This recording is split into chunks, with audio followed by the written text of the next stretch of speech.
my name is Allie, and this is my TBR.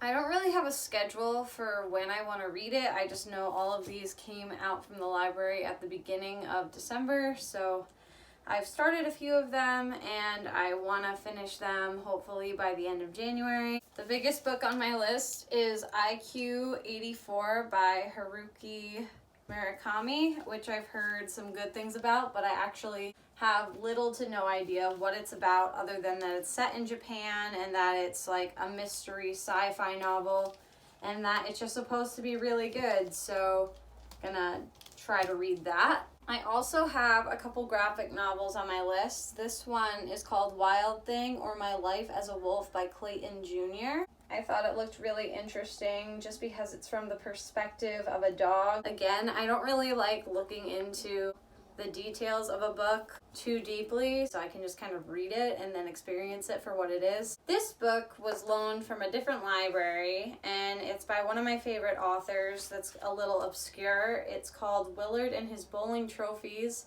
A Perverse Mystery by Richard Brautigan.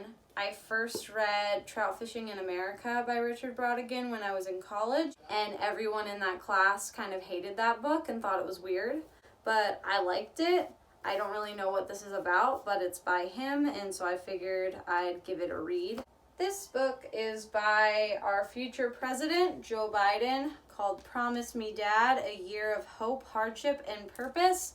This is a little bit of a challenge for me because I don't read a lot of memoirs, but I thought it might be a fun book to try to read in December before he's inaugurated. Here is my second graphic novel that I'm reading. It's Frankenstein by Mary Shelley, but in full color. It has all of the original words from Mary Shelley's Frankenstein, which I've already read, which is good, but it's just depicted in comic form, which I think is really cool. This next book I got is just kind of like a silly book that I thought would be like a nice refreshing thing since I've got a lot of random, more heavy books, and it's called K-Pop Confidential. Candace Park knows a lot about playing a role. For most of her life, she's been playing the role of the perfect Korean American daughter, but she has a talent that she's been keeping from the world. She can sing.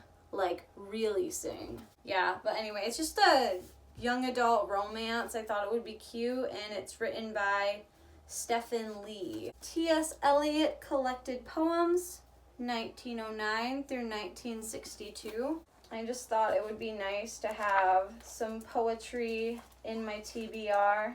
I had an Audible subscription probably like a year ago, and I wanted to read Aristotle and Dante Discover the Secrets of the Universe for a very long time now.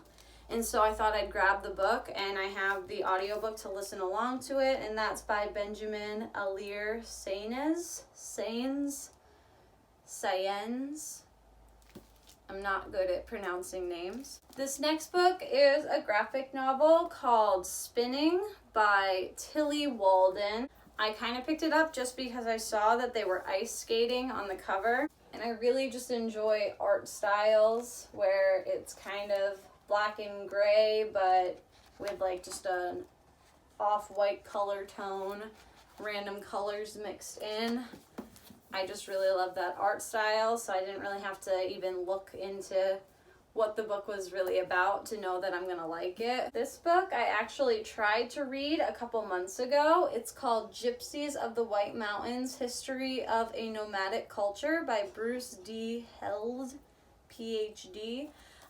This is actually a local author to me. I don't really agree with the term gypsies a lot, but I know that this person, they researched a lot specifically about the nomadic people who lived up in the White Mountains of New Hampshire, and that's where I live in New Hampshire, so I thought that this would be very interesting to read and actually dive deep into the history of these people. And this is the final book on my list, How to Do Nothing by Jenny Odell. This was actually recommended by Ariel Bissett on her YouTube channel, and I thought that it sounded amazing. Resisting the Attention Economy has been something I've severely been struggling with ever since this pandemic started, and just feeling like everything I need to be doing, and everything I create has to have value to someone else other than myself, and I have to always be productive in order to be successful, but that's really not how that works. Wish me luck. I've got all of these books on my TBR. Thank you for watching my first booktube video. If you have any book recommendations, please leave them in the comment below. Like this video if you liked it, and feel free to subscribe.